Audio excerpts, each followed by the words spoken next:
Hi, everybody. This is Kathy L. Murphy, the Pulpwood Queen, and I'm reporting live from my daughter's house in North Dallas. As you can see, their library is right behind me, and I've been at the dentist pretty much most of the day. So, but everything's worn off, and I feel great, and I got teeth cleaned and all that. So on we go. Tonight, we have our January book club selections, and we begin with our book of the month. Mandy Haynes is here as the editor of our book, Work in Progress, which is an anthology of 59 of our Pulpwood Queen and Timber Guy authors. It has an introduction by Leslie Lear, which is one of our authors we're thrilled about, and afterward, by Jonathan Hote of the Pat Conroy Center. He's the executive director. Then there's Vinay Rao, and Vinay has the Purple Lotus, which is our international book of the month. And so excited that you're here tonight with us from Atlanta. Mandy's also in Fernandina Beach, Florida. Then we've got our bonus books of the month. We've got Randi Samuelson-Brown. I just saw her just a minute ago. Wave at me. There she is up in the corner. She's in her beautiful historic home in Colorado, and she's got Market Street Madam. So we're going back to the 1800s. We're doing lots of genres, and we're traveling the world. And last up, we have James Wade, who's got River Sing Out, which is set in the bottomlands of East Texas, in my turf. I mean, the Holly Lake Ranch was natural boggy springs. They drained. 4,000 people live here in this gated community, and I'm one of them. And really excited about all of your books. They're getting such buzz, and we're thrilled that so many people are here to be with us tonight. And at the end, I know we have some special announcements of books coming up, so I'll let you make those. But right now, we're just going to begin with, let's start with Mandy Haynes. I'm going to go through and first each ask you to explain how this book came about, your story, and what was involved in this book. And Mandy, since you're a January lead book, let's begin with you. Work in Progress. So it's a big old fat book. It is. I love it. I love holding it. So it is an anthology that has, the 59 authors, and they're all Pulpwood Queen and Timber Guy authors. The idea came to me when I got an email from one of a reader friend, and she's always asking what I'm working on. And she's like, I'd love to know if you want somebody to read what you're working on, just know I'd love to read it. So I woke up the next morning and I thought, dang, I know everybody has readers that want, that think that. So I sent out an email just to see if any of the authors were interested, and I got like 14 people, I think, that first day were interested in it. So I just said, well, send them on. And I love it because all I asked, it had to be like, 500 to 2,000 words, like very loose.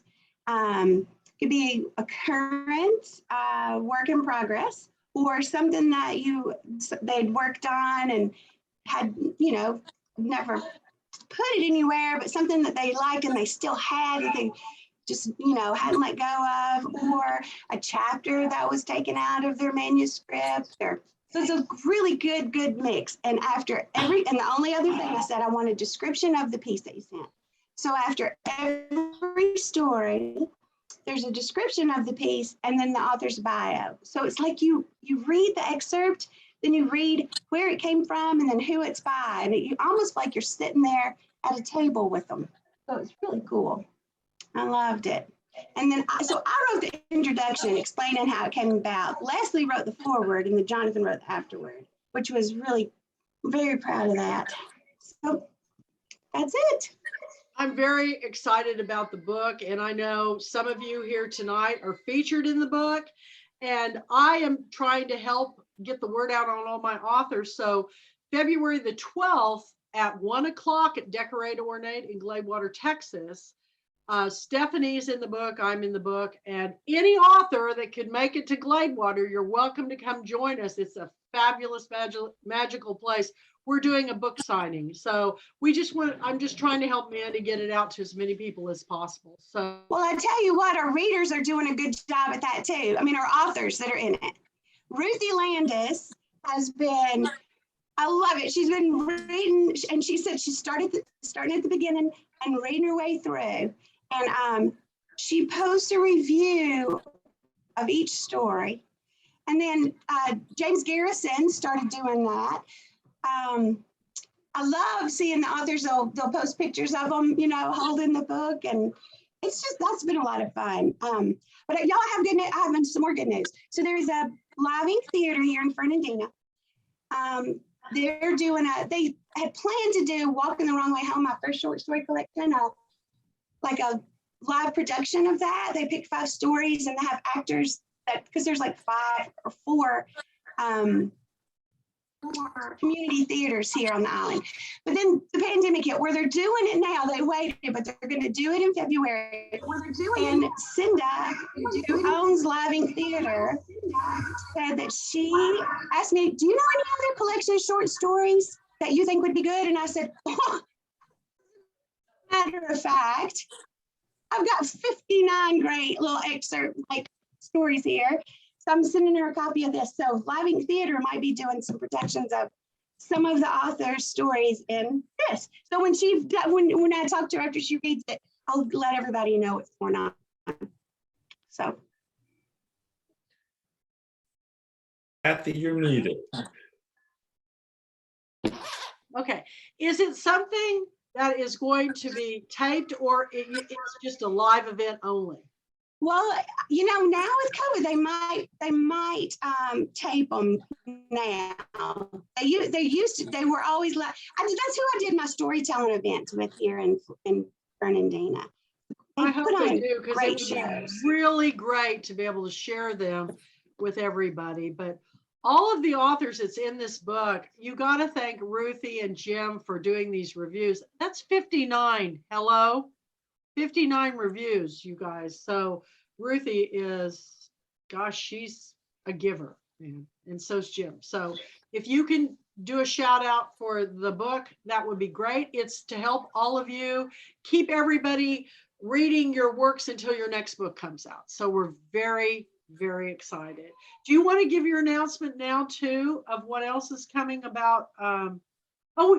We did it off camera. We didn't do it on camera, did we, for the your next work, Mandy? My novella? Yeah. So I have a novella that's going to be coming out, I think in April, too, that I'm really excited about. I'm very excited about it. It's got the most awesome cover, and the story will, I kind of see this book as a crossover. I could see a lot of young people reading this book too. It's beautiful, and we'll be looking for it too. All right, so I'm going to move on to Vinay, and Vinay has a beautiful book, beautiful story, Purple Lotus, and the cover is outstanding. The Purple Lotus has a special meaning, and so I'm going to have you share with the world out there, because this will be going up on YouTube, about your book. And I know you've told us at our book club convention, but there's a lot of people that have not read it yet, so let's hear all about your story, Vinay. Hi, everyone. I'm Veena Rao. This is my debut novel, Purple Lotus. I also have a day job as a journalist. I'm the founder of this newspaper. There's a couple of copies. It's published out of Atlanta. It's a South Asian newspaper. Anyway, the motivation for writing this book is, like my protagonist, Tara, I'm also an immigrant from India. And I now call Atlanta my home. I've lived here for over 20 years now. I grew up in a small town called Mangalore in India, where we had easy access to books. And so I grew up reading a lot of American stories, detective novels, a lot of English stories. And when I was 12, I declared to the world that I would grow up to be a writer. And so I started writing detective novels with American detectives for my Indian classmates to read during lunch hour. And then, it was my love of reading that got me into journalism in the first place. I went to school, I got a master's in journalism, worked as a journalist. And then when we moved to the US around 2006, I decided to launch my own newspaper. It was just an impulsive, decision, but it has been a wonderful journey, very challenging. But because of, my job as a journalist and running a newspaper, it's a small business, it was so challenging that I had no time to read fiction or write fiction. Excuse me. And then about 12 years ago, a friend gave me a copy of a book called The Kite Runner by Khalid Hosseini. Have you all heard about it? Love that book. Yes. So, I read that book, fell in love with the characters, and then I read Khalid Hosseini's second book, which is called A Thousand Splendid Suns. Yes. And I was so fascinated with the book, and I fell in love with the two female protagonists, and I wanted to write a book of my own. And so I sat in front of a blank Word document, and the first two words I typed was the title of my book, Purple Lotus. But I had no story. Oh. And I had no idea how to write. I don't have an MFA. I've never been to a writing workshop. And I didn't even know any authors back then. So it was something I learned on my own. I taught myself to write fiction. It took me over 10 years and multiple drafts to bring it to a point where it was, good enough to go out into the world. I got tons of rejections, which is, I think, a normal story for everybody, right? But about 2 years ago, I came across this manuscript contest, which is, organized by, or rather, it is hosted by my wonderful publisher, She Writes Press, annually for women of color. And when this book, it came as a shock that I won the contest and a book deal and a publicity deal. And eventually my book came out and it has resonated with readers. So Purple Lotus is a story of an immigrant from India like me. Her name is Tara. She moves to the American South and she's trapped between an abusive, loveless marriage and a patriarchal community on the other side that wants her to make peace with her destiny, just, not do anything drastic, just live with her circumstances. Eventually she makes, she finds the story follows her as she gradually builds the courage to, walk out and eventually learn to honor her own worth. And the story is also about women empowering other women. The friendships she makes, some of them are Georgia natives, some of them immigrants like her. It's about these friendships. It's about standing up to the patriarchy, standing up to abuse, finding the right to self-determination. But at its core, it's also a love story. It's about Tara and Cyrus, who are soulmates, but cannot get together because of societal pressures. They follow different religions. Will they ever get back together? Eventually? That's something you find out when you read my book. Fantastic. You all are going to be loving the reads this month. So check out Purple Lotus. Next up, we have Randi Samuelson-Brown, who's got Market Street Madam. Randi is in Colorado, and she's been joining our meetings. I'm so happy to have you back as a January bonus book club selection. And I want to tell the audience out there that if you're whether you're an international book of the month or bonus book, these are all equal. I'm just trying to get as many people in this reading list as I possibly can.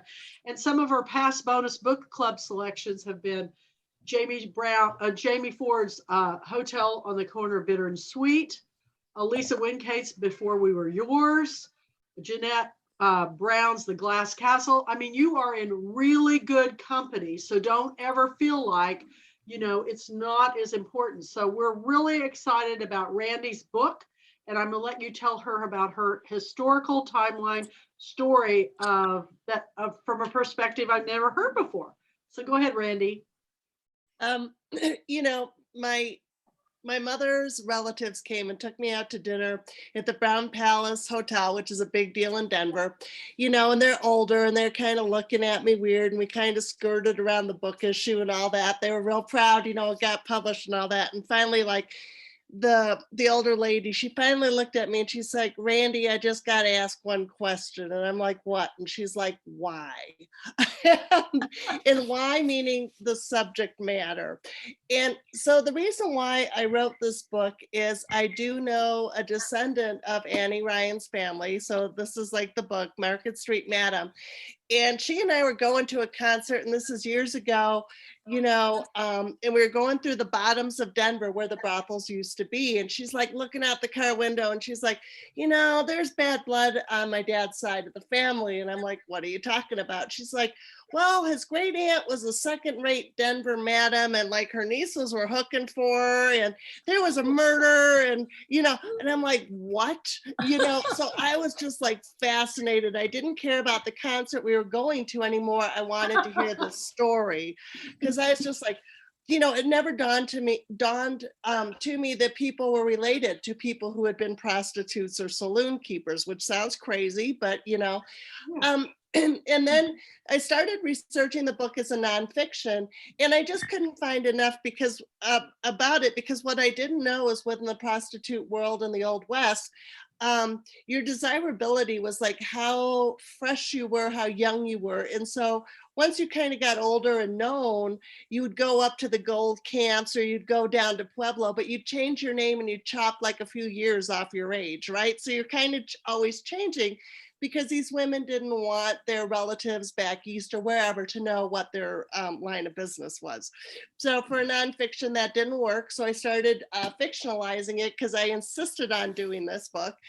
And the family who's related to the Ryans, first they were just kind of laughing, but then when it looked serious that I might actually be writing it, they just totally clammed up. Like they were like, oh, no, we don't, you know, this is like a sensitive subject here, you know, and all that type of thing. Mm-hmm. And I'm like, well, so I just kind of punted, and I put my, I think it's my father's great aunt in it as Lydia, who is the laudanum addict, who was a real estate agent in Denver. And, you know, it's kind of funny how sensitive people get about it. But anyhow, the descendants of the Ryans read the book and they loved it. I was so relieved. They were like, oh, this is really good. You know, we have variations of like what I wrote, because it's largely fiction, and they're like, yeah, but that could have happened, you know. So it's funny, I've introduced some of them to each other, because they get in contact with me and they're like, are you a cousin of ours? And I'm like, no, you know, I'm not. So I'm introducing them. I'm like getting them all lined up. But the funny part is they really liked the story, and they started telling me stories again, like after the thing's published. I'm like, well, it's too late now, you know, the book's done, and yeah, that's really good. I wish I had known that. And but it's like, probably there will be a sequel to it, because Annie Ryan just kept on going, and it only got worse from here. You know what I mean? Like these people were like incorrigible. They were wild. And so it's just kind of, that's how I wrote the book. You know, other people do write about prostitutes. You know, one reader at History Colorado asked me, she's like, do you think you were a madam in a previous life? And it's like, oh my God, possibly. It's like, it just came too easy for me, you know. It's like, but yeah, that's the story of the book. History Colorado actually supports it. So I'm, you know, it's all kind of cool. It's a tawdry subject, and I didn't want to make it too graphic, because it wasn't so much about the sex. It was about who were these women, why did they choose this path, and what happened to them. And it was a very difficult and violent way to make a living. And, you know, your heart just kind of goes out to the young girls who thought, oh, you know, if you were a clerk in a store downtown Denver, you would make like $6 a week. And your rent would be about $4 of that. So that left you $2 to feed yourself and clothe yourself. Very difficult. And so a lot of women did go into prostitution because they thought, oh, I'll have nice dresses. I won't have to work that hard and I can make a lot of money. But there was a cost associated with those easy gains there. So well, there wasn't the opportunities to, you know, it's just another story that hasn't been told. We read years ago a book by Christine Wiltz about the last madam in New Orleans, which she was famous, and it was fascinating. But your story is set back in 1850s, and it's like the 1890s. So. 1890s, I'm sorry, 1890s, and it is absolutely it was pretty easy for me to imagine as I was reading the book. I was visualizing it. It'd be a great, you know, as all of our books, I said, it all make great films or Netflix series. So we're really excited about Randi. So you think you're going to work on a sequel to this, or? Yep. Okay. I am going to work on a sequel to it, but right now I've got 3 contracts going for a contemporary Western series. So I need to fill those up and get those done, which is all exciting. And then I can go back to historical fiction. So, but yeah, she Annie Ryan, not to give any spoilers, but the book's not even written, but she was the first woman in Colorado who got arrested for breaking prohibition. And she lived with this other madam named Blind Sadie, who was in this book as well. But, you know, when they got busted, you know, and the police run in the place and they see Blind Sadie laying in the bed, you know, and finally they're like, ma'am, you got to get out of the bed. Like, you guys are getting arrested. And she got up out of the bed and she was laying on all these bottles of booze, which only just made it worse. You know what I mean? So these women were just incorrigible. Oh my gosh. Well, these are, you know, historical stories. I lived in Jefferson, Texas, which was a river port town. So it was all brothels. In fact, they have a famous play every year called the Murder of Diamond Bessie, who was found murdered on the banks of the river, and she was a prostitute. So it's interesting, and I loved your story and can't wait for you guys all to read it. So thank you, Randi. It was great. We're Thank moving you very to much. Oh, Karen. Hey, Karen. Hey.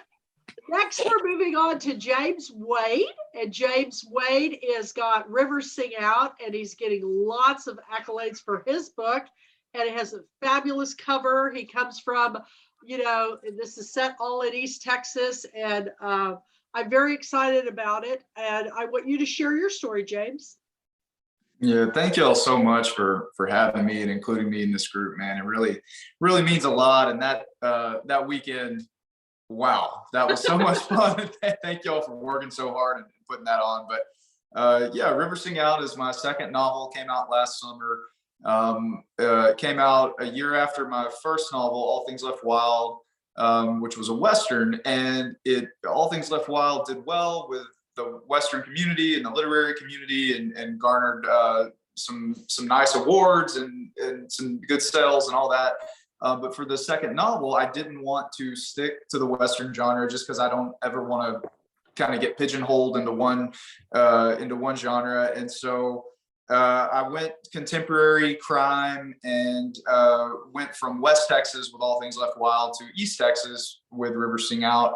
I thought that gave me a chance to write about where I'm from, which I really wanted to do, and write a lot actually similar to what we were just talking about with Randi about a lack of opportunity. And so the characters in River Sing Out are presented with choices, but it's, you know, bad or worse. And it's kind of about the extremes that folks will go to in order to try to make it out of bad situations. And just, you know, it's a novel that I really hope explores humanity a little bit, as big as that sounds. I was always fascinated growing up at why people did bad things. You know, I mean, I still think it's just so bizarre, and we normalize it so much, I think, as like a survival mechanism, right? Like, we see terrible things and we can't allow ourselves to be too impacted by all of them, or else we just couldn't function, right? And so I never allowed myself to go too far into wondering why do people do bad things? Why do people commit violent crimes? Why do people get themselves in these crazy predicaments? But as I got older and saw the world a little more and studied human nature a little more, a lot of it really does come down to circumstance, and lack of opportunity and lack of education, and so I wanted to explore that a little bit in this novel, and hopefully find some sympathy for these characters along the way. But yeah, that's it. The cover is beautiful. Catherine English at Blackstone Publishing does my covers. And she's working on the cover for my third novel right now, which will be out in October. And she emailed me and asked if I had any thoughts. And I told her, even if I did have thoughts, I wouldn't tell you because you're so good. I don't want to mess anything up in your process. And so you just do your thing. And I'm sure it'll look great. And, but yeah, it's a beautiful cover for a semi-beautiful book. We'll see. I'm still trying to get better, with each book, and to continue to grow as a writer and a thinker and a reader and a learner and all those things, so that nothing stays stagnant. Well, I'm very excited about you all reading it. And tomorrow night, I'm going to be joining Jacob Marquez from the Reading Corner is having James on as for his show, and also having on Robert Waltney, who has a book coming up in March. That's The Cicada Tree. And so if you get a chance, join them on Jacob's Reading Corner. We try to support everybody that we can that's trying to promote authors and literacy. It's all about us joining the conversation. And I know a lot of people think, oh, it's, I don't want to get on Zoom, but I have to tell you, this has saved me during COVID. So thank you to all. I want to open it up now to everyone to have questions for any of our authors. Yes, Mandy. I have to just say, we had so many good books to pick from, but this month, y'all, I'm just so proud to be here with this anthology. And it's and I'm there are so many great stories in here, and it's so that's really cool, but y'all just all blew me away. So Randy's was the first one that I read last year. It was one of the first books that I got. And I love Westerns, and I hadn't read any in a while, And Strong Women, I was literally jumping up and down in my kitchen when I was reading it. I just loved it. And I was like, this is going on the stack that I gotta tell Kathy that I want to pick. And Purple Lotus was the second one. And we hadn't gotten it, I don't think, when I heard about it. I don't think that you'd sent it to us yet when I first heard about it. And I was like, yeah, right. And I was like, I may have heard about it from Susan Peterson from Sue's Reading Neighborhood. That's how it's so cool, how this whole community works. But then I was like, oh, I got to read this one. It's gonna be so good. Oh my gosh, it's beautiful. And I typed in what a beautiful debut novel, and then I was like, well, what a fantastic debut novel. You wouldn't know it was your first. It's great. And James Wade. So then I was just like, it can't get any better, right?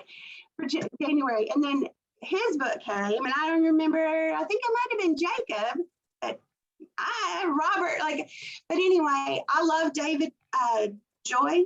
He's one of my favorites. I love tough stories. I love stories that make me hurt, and just tear me up a little bit. And you did such a good job. I love how you said you want to hopefully shine some light and where people have a little sympathy and they care about these people, instead of so many people just say, well, they got themselves in trouble or whatever, don't care. No, it's you did such a great job. You did such a great job with that.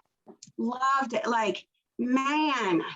So it's and I just keep going back and picking up the January books, which I have them in the kitchen because I stand in my kitchen and read for summer.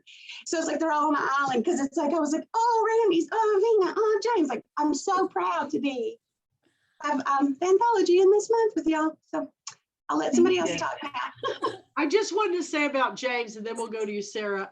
I love this genre. They labeled it country noir. And there's a wonderful author that I discovered years and years ago, two of them actually. Larry Brown, who's no longer of this world. He wrote Father and Son, one of the best stories out there. And then Daniel Woodrell, who his What are you doing there, Kathy? I knocked a picture off the wall. But Daniel Woodrell wrote the Winter's Bone. Oh, Winter's Bone. Too wonderful. You're right in that genre, and you're telling stories from that part of the world that doesn't often get told about. And, you know, being a small town Kansas girl, now a small town East Texas, people always come here from other countries and they go, where's the cowboy hats and the boots? And I go, honey, you're in the bottomlands of the piney woods of East Texas. You know, we call it living behind the pine curtain. But I'm going to open it up now to Sarah. Sarah, you had a comment? Oh, hi. I'm addressing this to Veena. I love the Purple Lotus. It was beautiful. Thank you. And I learned so much about the immigrant experience and the, you know, going back and forth between what the patriarchal culture was, and her family insisted she had to marry this person that she'd never met.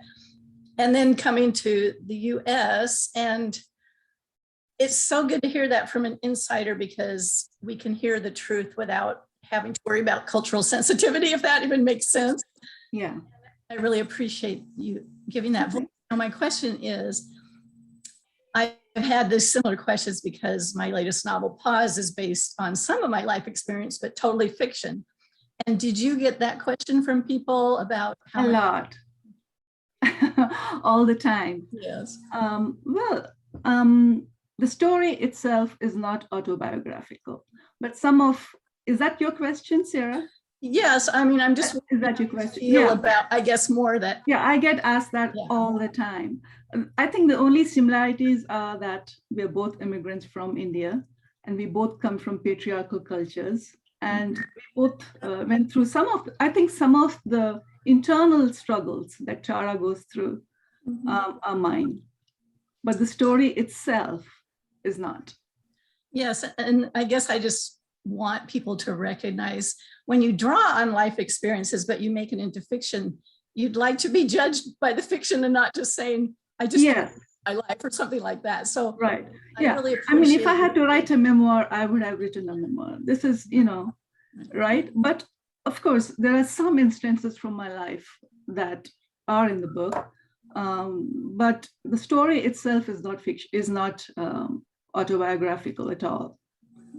But the trajectory of the story is, and I think the main similarity between my life and the story are that we both come from patriarchal cultures, and we both went through abusive marriages. And when we came out, it was a big deal back in my community. Marrying again, remarriage is a big deal in my community. And these are some of the things that I had to go through also. Thank you so much. Okay. Anybody else want to raise your hand? Have any? Yes, Betty. Betty Koval. Well, I'm addressing this to Randi, and you're going to kind of probably think this is funny, but I was grown and we were at a Sunday school class party thing, and someone got on the subject of Gunsmoke, and I said, oh, I just love that. I loved watching that with my mother every Saturday night, you know. And so somebody said, this little old lady in church said, well, did you like Miss Kitty? And I said, oh, I loved Miss Kitty. She was just like, you know, one of the ladies in the community. And she said, well, did you not know she was a madam? And I said, do what? I mean, I was sitting there shocked. I had never even thought of her being a madam, you know. And she goes, well, yes, she ran the bar and the ladies and all of that. And I was like, you could have blown me over with feathers. So I get what you're talking about, these things, and these people don't talk, but it just blew me away to recognize that. Well, and also and I think, you know, when I started on this whole thing of writing about madams or prostitutes, I wanted them to be like Miss Kitty. I wanted them to be pretty. I wanted them to have plumes, spangles, all that stuff. And that is just not how it was going. So with the book, I actually stuck with historical accuracy, but I'm right there with you. I liked Miss Kitty too. She was smart. She was sassy, you know, all this stuff. And these ladies were smart and sassy, but yeah, I think Miss Kitty was probably a lot more pulled together than they were. So yes, I'm right with you. Probably more than reality. Yeah, but I'm right there with you. Yeah. Okay, somebody else had their, was it, who had their hand? Robert. Hello, it's Robert? Nick. Robert. Yeah. So first, congratulations to all of the January authors. It's great to be here with you this evening. And really, this question is for all of you. When you reflect on the relationship that you have with your readers, what type of relationship are you hoping to achieve? Say that again. What type of what? Yeah, what sort of relationship? What's your ideal relationship with your readers? I think that's something you learn over time. You know, I am a very introverted person, and I wrote in complete isolation.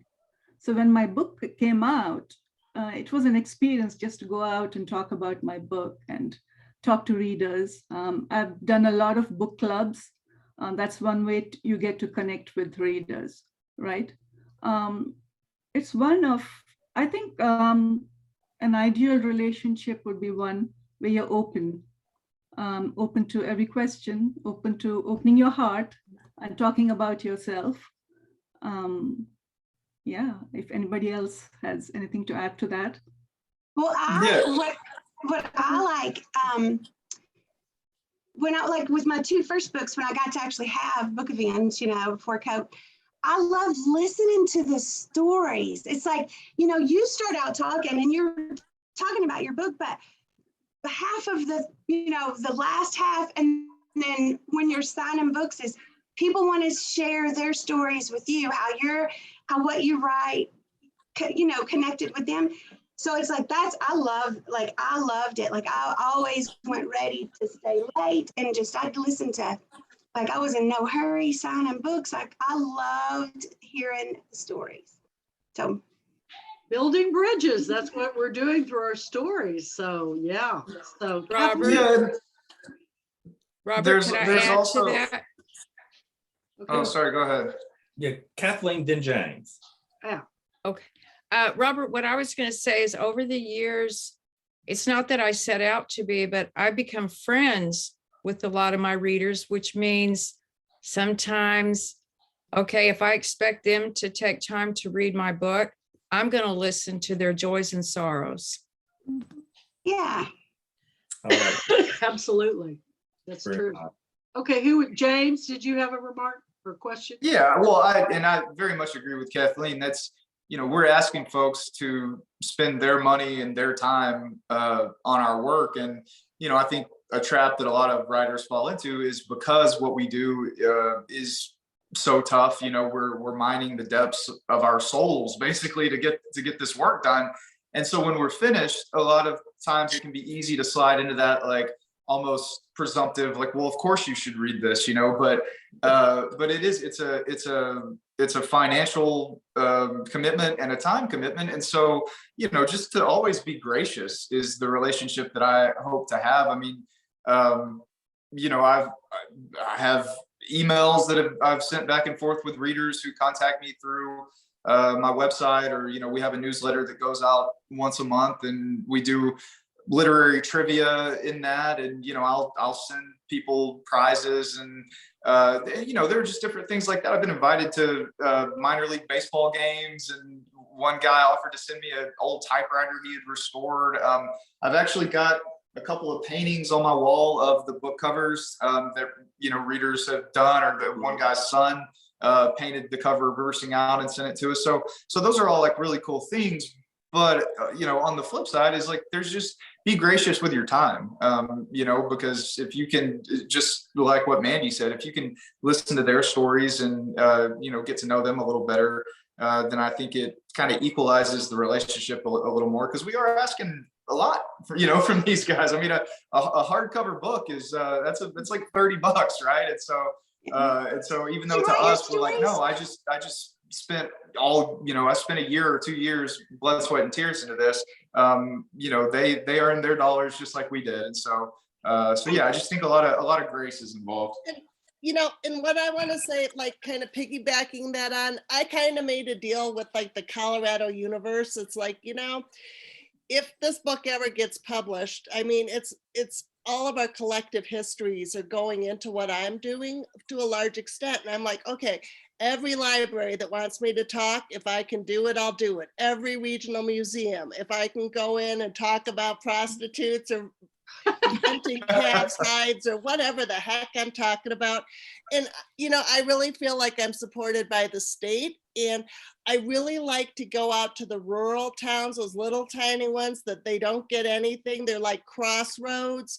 And if I don't give back to them, I'm watching that part of our culture drain away. When I have the means because of this book to give back something to them and to like bring literacy or talk about books. I mean, so many people are writing and I get little letters, you know, and they're like, you know, you inspired me to go try this book again or write a story or send it to the newspaper, local newspaper.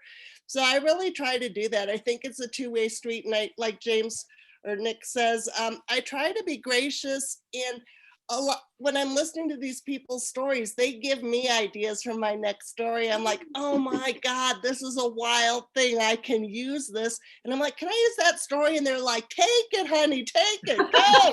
You know, so I really, meeting people has been a joy, an unexpected bonus that I never intended. So, yep. That's what I think. Yeah. Well, and too, when you're writing your stories, the whole time that you're writing them, aren't you thinking to yourself, oh, I hope somebody can connect with the story. I hope somebody feels this and gets it. So when they tell you that, you know, and they want to talk to you about what it's done, I mean, that's exactly what you wrote the story for, right? Yes. Well, and it's so funny with this, because when I have people like talking to Cinda about the lighting, I get to talk about everybody else's stuff. Like this, I have one little thing in here. It's like, I'm like, oh my God. Like, you know, so that's a whole different thing. This is a lot of fun. This is because I love to talk about writing, and it's like, there's a lot right here.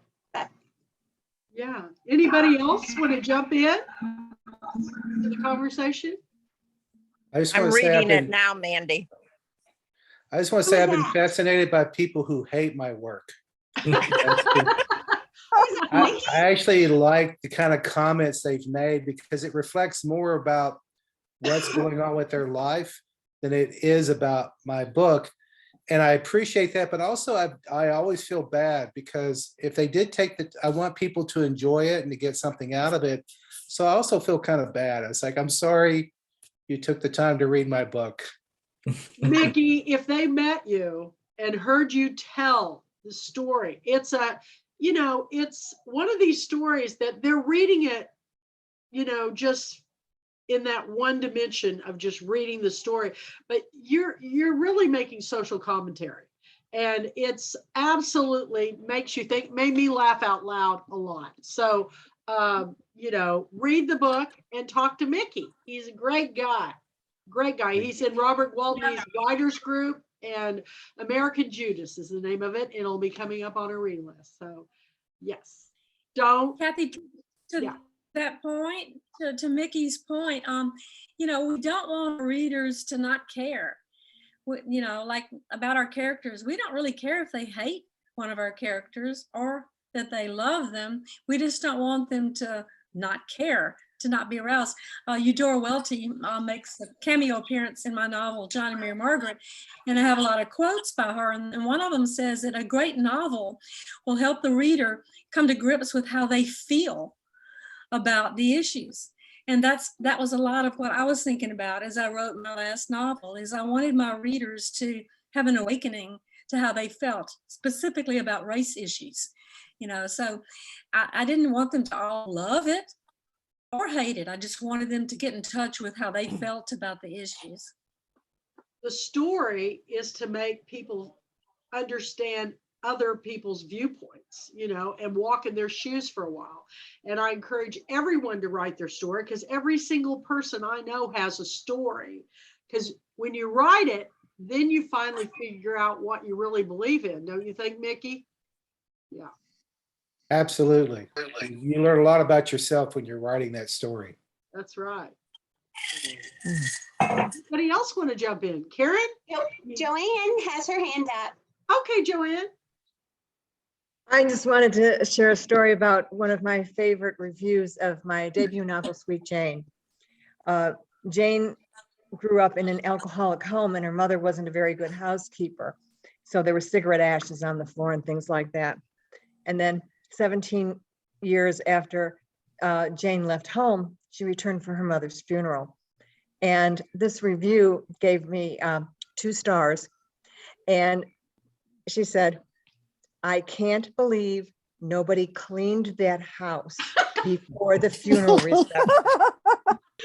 And I just laughed and laughed and laughed because that's funny. That's that person hilarious, was really actually. into these characters, and she expressed her disappointment, but it just, nobody wants a 2-star review, but that one kept me laughing for a long time. That's great. Man. Thank you for sharing that. That's great. Yeah, good story. Oh yeah. Anybody else? I've always felt that when you read those bad reviews, it really tells you more about that person than it does about your book. And so Yeah.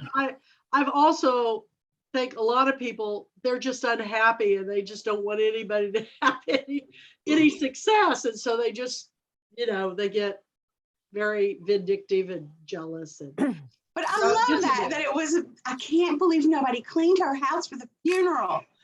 I'm giving you 2 stars. It's fiction, okay? Oh man, that's so funny. I would have given her 5 stars because that's more realistic than somebody going in and cleaning it. Absolutely. Anybody else? As if I'd have to write the scene of cleaning the house before the funeral, because that's real important. Right. Okay, Barbara. Oh, I just wanted to say, and I'm so new with this, with my debut and being the age that I am, and I've done some book clubs, and these people, they get so into the characters, and it's like some of them, I swear they know the characters better than I do. and they get so serious about it, like they're just either incensed or they're enthralled, and it's like it's so real to them, and it just is such a beautiful thing, and it just surprised me. It just really surprised me, and it's like the best thing that's ever happened to me, honestly. It's just the best thing. So I've just so enjoyed this journey. Can I say something? Yes, Wandra.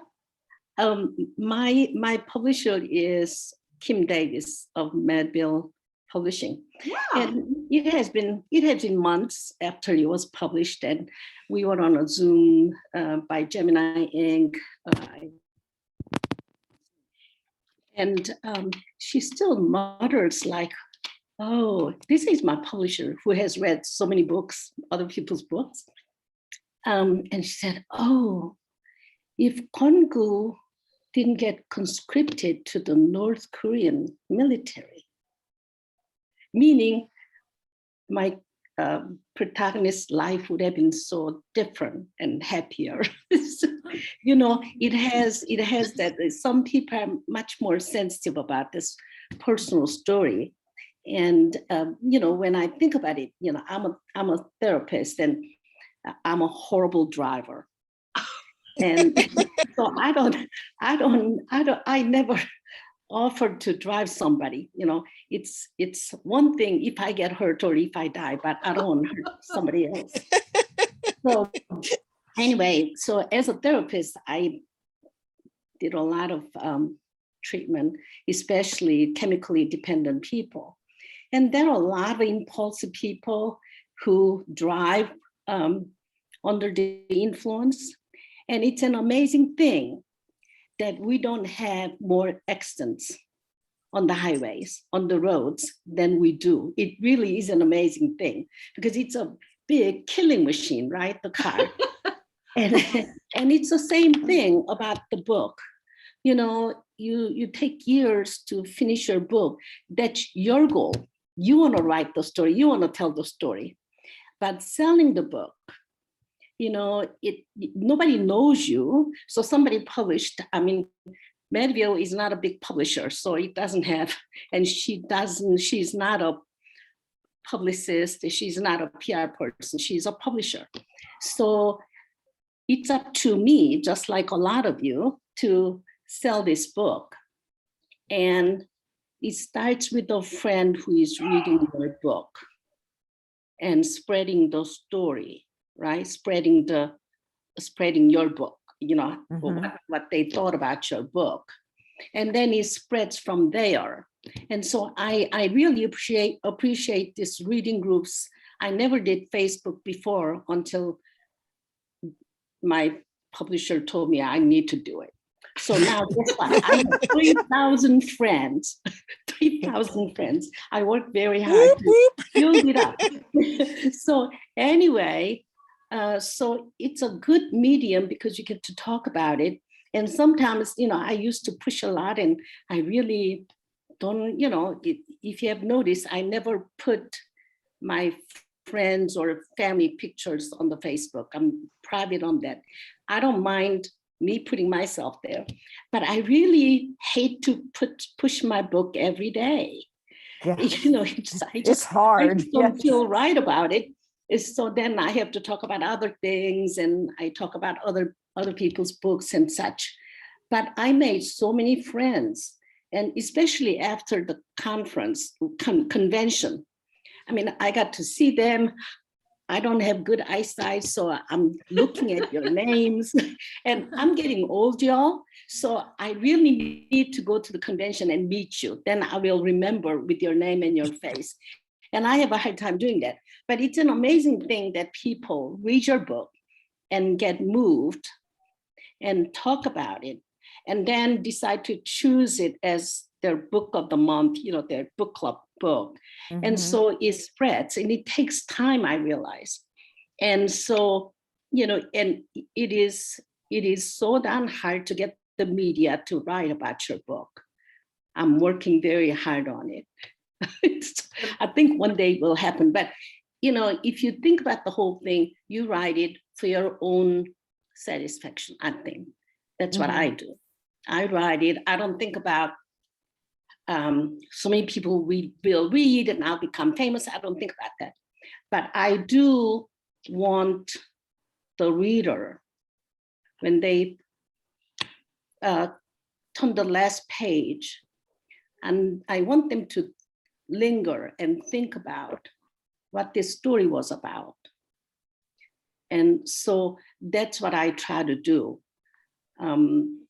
So, you know, I'm grateful to anybody who reads or talks about books.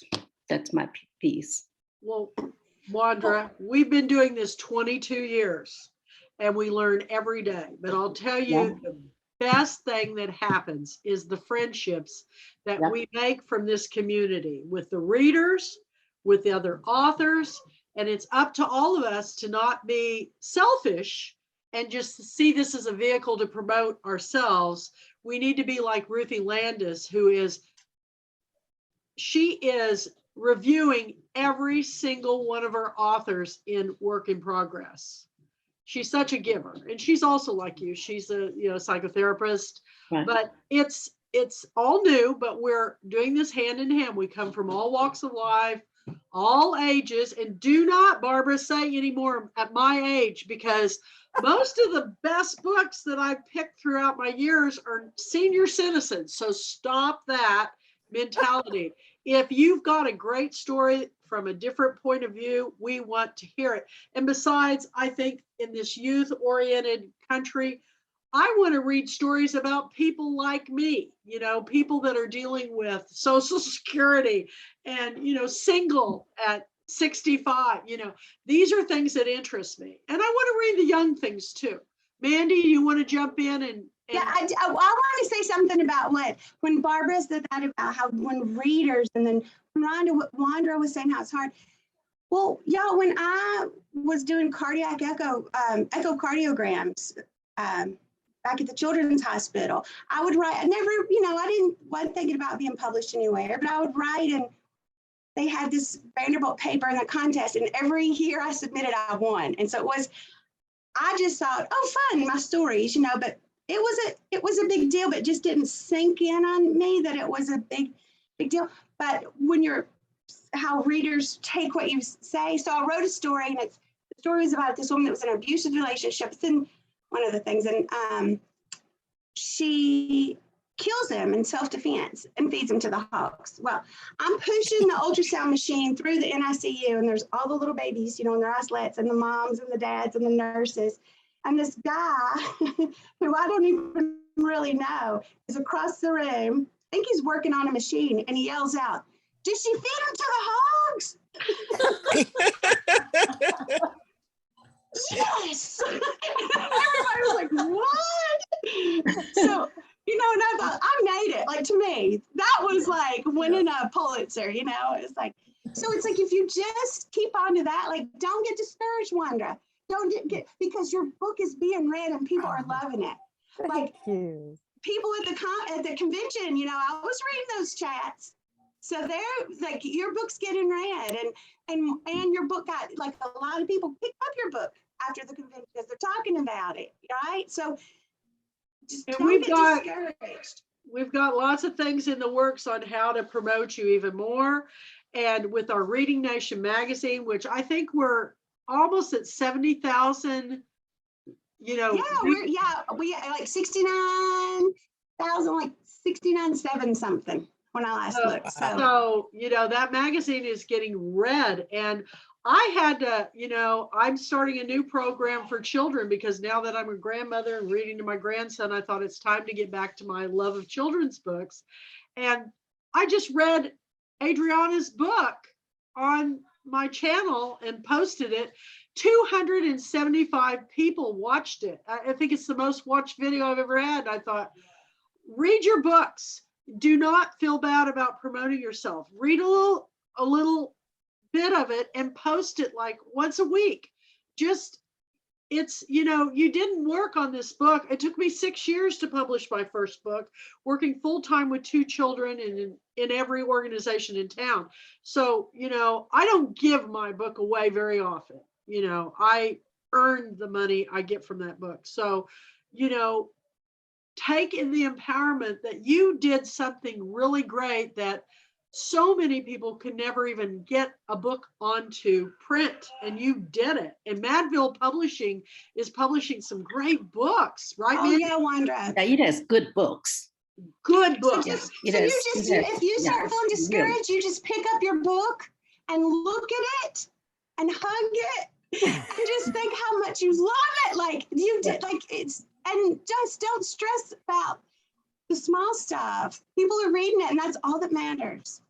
And join in on these book club things, because the more you feed into all of us helping each other, like Randy's been here multiple times, Suzanne's coming in from Japan all the time, Wandra, Kathleen, all of you guys that are jumping on board, the more you jump on board, the more people see you, the more they're going to want to support you. So our next week, our book club's going to be back on Tuesday night, and we'll be back on track, right? Starting next week? Mm-hmm. Yes. And we'll start in with that. Also, do go to the calendar of events on our website. I've added some additional things. We've got some new programs coming up. We've got the Reading Corner tomorrow night with Jacob and Robert and James. I'm excited about. And if any of you have any news to share, please post it on the Pulpwood Queen site. We'll approve it. You know, if you're trying to, your author members, you're trying to promote, you don't have to go through Mandy and I. You just post it on there. And if you're a member, we're going to share your news. Like Vinay getting in that magazine in Atlanta. And you know, how cool. You started the first Indian American newspaper in the United States in a male generated business. I mean, how many women run a newspaper? I mean, I know one person who was the head of Cox, but newspapers out in Nashville, but not very many. So y'all, we just need to start conversations with each other. We're all on Facebook, right? Friend me on Facebook. I'll get you connected. Mandy, is there anything else we need to tell people that we're going to be doing coming up? We've got a new issue of the magazine coming out. It's going to be exciting. Do we know what's on the cover yet? We do. Yes. Shores of Ourselves, the Shores of Ourselves, Catherine. Kathy's yeah, and it's a beautiful cover. Like she was like, I don't know if you don't think it'd be good for a cover. You know, she purchased the cover. I was like, oh, I can't wait to get to it because it's going to be beautiful. Her cover. And all of you that are authors, you get the benefit of advertising in our magazine for the cost of advertising in magazines. I've advertised in a lot of magazines. It's so expensive. And a full page is thousands and thousands of dollars in a lot of them. So Mandy's got a good deal. Paul is doing banners of your website on our newsletters that goes out and is perpetually up on our website. So there's lots of opportunities. And if you have any questions about anything, email me at thepulpwoodqueen@gmail.com and I get to them as fast as I can. And I know Karen Reed calls me all the time and I love it. She does. And I love to hear from our book club leaders because Karen's really good about keeping me up with everything that's going on with her chapter. But I have to reach out and we have lots of opportunities for them to be featured in our magazine and things too. So any last questions? Kathy, could I say something about Karen Reed? Yes. Karen. Yes. Yeah, my first Pulpwood Queen in person was 2019. Mm-hmm. It had already been published, but I came to support a couple of author friends. I stayed in a B&B by myself. I was nervous as all get out, walked into the breakfast room. 3 ladies, they must have said, oh, that poor girl, she's got deer in the headlights. And Karen, total stranger, Karen waved me over, and Karen and Marilee Hall and Gigi. Yep. They took me under their wings and gave me a little bit of their alcohol over the weekend, shared their wine.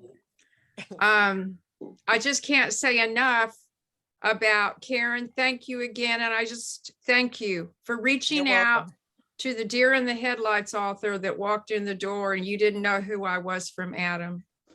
That's a good point. Go ahead, Karen. Well, part of the thing is she looks so much like a college friend of mine too, that my mouth opened up because I thought it was Joy walking through the door. Yeah, it's her double. But Kathleen does a much better job at representing herself than Joy does. Oh, well, I have a question to all of you. Yes. How much time do you spend on Facebook? A I just don't find time to read books. I read books. I read 4 books at a time. Mandy? Yeah, online. Just actually posting something, we reading don't some sleep, honey. We don't ever sleep. We're on it 24/7, aren't we, Mandy? You and Mandy the other are there morning all at the like time. 3 in the morning. We're on all the time. And I talk to her every day. I talk to Robert. I talk to Betty. I talk to Paul, my web person. This is our passion, is sharing all your stories. I don't think you really, until you're in it for as long as Karen and Johnny and some of the girls have been with me since the very beginning, but we are bound to doing this. It's our calling. And I really do see it as something that God continues to want me to do. But I will tell you one, because you're asking about how, like, promoting yourself on Facebook, right? Is that Well, kind of what you're? Well, I have quite a few friends I have become very attached to. Facebook, I have never met them in person. Somebody actually came down and we met and we had lunch, nice lunch. We are good friends. But what I'm saying is on a daily basis, I spend so much time on Facebook responding. I feel obligated to respond if there's, it drops like so-and-so, 5 or 6 or 7 people have birthday today. I wish them happy birthday to every one of them. And it takes so much time, and I read so slowly, and I find that I write so slowly too. So I want to join your Tuesday book thing, book discussion, but I don't get to read them. I mean, I want to read. I read some of the books from our group's authors written by some of you. The reason is because I just don't have time to read. I mean, I only have so many hours like you do, and I don't know why. I don't even have kids. Well, one thing I'll tell you with, he's a good cook. With Facebook, I am an annoying emoji replier. It's so much easier to put a heart, a smiley face, like instead of putting, oh, that's so cute, I really liked it. I'll do a heart smiley face. Bing, bing, because I've got to go. I've got to, because I'm promoting the magazine, every graphic, when you buy a page, you got, and I post them everywhere. And the Pulpwood Queen stuff I'm doing, and then trying to promote myself, trying to promote every author in this book. So I am an annoying emoji. That'll save you a lot of time. A smiley face, a heart. Just allocate, Wandra, a certain time and answer as many as you can. And you just can't answer everybody. If you saw how many messages I get, I mean, look, we got, I don't know, 1,200 books last year. I mean, the fact that you but Wandra, try it. Try a smiley face. Try a smiley face. Try a heart. Hit reply and go to your next. Yep. And I also think, Wandra, what you could do is just wait till the end of the day and maybe schedule 30 minutes to an hour after you've done all that you need to do for yourself and for you to write and to read. And then just at the end of the day, just get caught up. Yeah, I should be disciplined like that, right? I spend a lot. To me, it's just relaxing to sit at the end of the night after you've had supper, you have nothing else to do, and you've worked all day long. It's just calming to just sit there and do it on Facebook and promote yourself. Well, we're on here all the time for you. So if you post something, click, we'll get it out. And we'll reshare it and repost it for you. So it looks like everybody's got to go, Kathy. We've got people saying good night. Somebody had a ball game to go to. Johnny. Oh my gosh. Thank you. We'll see you next Tuesday night, Robert. Let's get together, talk about Book and Film Club this weekend. Okay. Thanks, y'all. Enjoyed it, guys. So much. Thank you. Love you all. Mandy, I'm starting reading your book now. Yay! I can't wait to hear what you think. Bye, everybody. Bye. See you later, Jacob. Bye-bye. Bye.